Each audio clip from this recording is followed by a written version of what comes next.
So hi hello welcome our channel. నేను మీ రాకేష్. నా అన్వేషణ అండ్ బయ్యాస్ అన్ని యూట్యూబ్లో మాత్రం రచ్చ అవుతుంది. అసలు వాళ్ళ గురించి అసలు ఆ రచ్చ ఏంటి, అసలు వాళ్ళ గురించి మాట్లాడడానికి మనతో విజయ్ గారు వచ్చారు. హాయ్ నా. Hi bro. బ్రో చెప్పు బ్రో, బయ్యాస్ అన్ని అండ్ నా అన్వేషణ వీళ్ళ గొడవతో వీళ్ళు గొడవ పడడు కాబట్టి పర్సనల్గా గొడవ పడుకోవాలి. యూట్యూబ్లో వేసి ఆ యూట్యూబ్ అంతా రచ్చ అసలు ఏందన్నా ఈ గొడవ? అసలు ఏందో ఈ మధ్యన యూట్యూబ్ ఆడిపోతుందో అర్థం కావడంలే. ఏదైతే జనాలు నమ్మి మంచి కంటెంట్ వస్తుందని యూట్యూబ్ను రెగ్యులర్ చూడడం మొదలు పెడితే ఇలాంటి పిచ్చోళ్ళు ఎక్కువైపోయారు నిజానికి. ఇప్పుడు మీకు గొడవ ఏదో ఉంటే మీరు బయట పర్సనల్గా చూసుకోండి, కానీ పొద్దున్న లేచానే మీ మొహాలు చూడడానికి మేము యూట్యూబ్ ఓపెన్ చేయాలా? మీ పొద్దున్న లేగానే మీ మొహాలు మాకు కనపడుతున్నాయి, మీ గొడవలు మాకు కనపడుతున్నాయి. అసలు ఎవరయ్యా మీరు ఇంతకు? ఇప్పుడు నీలాంటి వాళ్ళు ఒక 10 నీలాంటి వాళ్ళు 1,00,000 మంది ఉన్నారు. ఇప్పుడు మీ విషయాలు మేము ఎందుకు చూడాలా? అసలు ఆ విషయాలని ఎందుకు మనకు యూట్యూబ్లో పెట్టాలా? మనకంటే ఇప్పుడు అంత ఖాళీగా ఉండమా? మీరు ఖాళీగా ఉండొచ్చు, మేము ఖాళీగా లేము. మళ్ళీ వాళ్ళు మాట్లాడే బూతులు, మళ్ళీ చిన్న పిల్లలు అందరూ, చిన్నలతో పెద్దలు అందరూ చూస్తారు యూట్యూబ్ పొద్దున లేవు కానీ అట్లా బూతులు మాట్లాడితే ఎట్లా? అసలు ఏం మెసేజ్ ఇద్దాం అనుకుంటారో ఏమో యూట్యూబ్. ఏదో మరి ఇంత ముందు కూడా మన సోహేలు ఇంకా ఆయన పూల చక్క గొడవ చూసినాం. ఏందయ్యా రచ్చలు అయిపోయారు ఒక వారం రోజులు. అసలు ఎవరికి ఆడ చూసినా సోషల్ మీడియా వాళ్ళ మాటలే. వాడు ఇట్లానే, వీడంటే వీడు ఇట్లానే, వాడంటే ఏందయ్యా ఇది? మాకు పొద్దున్న లేచినా మాకు ఇది గోల రచ్చ.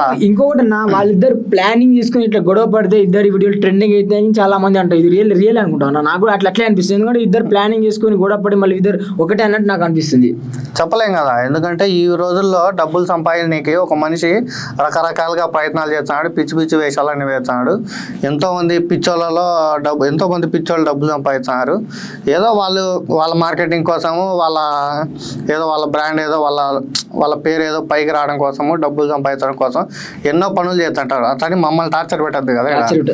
మళ్ళీ ఇంకోటి ఫ్యామిలీ మెంబర్స్ వీడియోలు చూస్తారు, చిన్న పిల్లలు కూడా యూట్యూబ్ ఓపెన్ చేస్తారు, ట్రెండింగ్ వీడియోలు చూస్తారు. తక్కువ నాది వచ్చింది అనుకో బూతులు, అంటే ఇప్పుడు తప్ప వీడియో చూడదు, అట్లాంటి వీడియో చూడలేము కదా బూతులు అట్లాంటి వీడియోలు. ఇప్పుడు ఏదైతే మన నా అన్వేషణ అన్న ఉన్నారో, ఇప్పుడు ప్రపంచం మొత్తం తిరుగుతాడు, ఉండే ఇన్ఫర్మేషన్ ఇస్తాడు, నీ మీద ఒక గౌరవం ఉంది, అట్నే ఉంచుకో. అంటే డైలాగ్ కూడా నా ఆటగాడు మంచి అంటే అప్పుడు ఫన్నీగా చేస్తాడు, ఫన్నీగా మంచి బ్రాండ్, మంచి పేరు ఉంది, బాగుంది. అయితే ఎందుకు మళ్ళీ గొడవలు ఇవన్నీ మాట్లాడేటప్పుడు బూతులు ఇవన్నీ యూట్యూబ్ లో పెట్టి ఎందుకు ట్రెండ్ అయ్యేదానికి? మీకు ఆల్రెడీ చాలా మంచి పేరు ఉంది. ఇలాంటి వీడియోలు చేసి ఆ గౌరవాన్ని మీరు పోగొట్టుకోకండి నేను అనుకుంటానా. అయితే నేను కూడా అనుకుంటున్నా వీళ్ళిద్దరు కలిసి ఒకేలాగా అనుకొని చేసినట్టయితే నాకు ఆ వీడియోలో అయితే అనిపించింది. అండ్ వీళ్ళు ఫ్రాంక్ చేసినప్పుడు చెప్పలేమన్నా, ఇప్పుడు డబ్బుల కోసం మనుషులు ఇలా మారుతారంటే మరి దారుణంగా మారిపోతారు. ఇది కూడా అది ఒక పాయింట్ అని చెప్పుకోవచ్చు మనం. డబ్బుల కోసం, పేరు కోసం, ఫాలోవర్స్ కోసం, సబ్స్క్రైబర్ల కోసం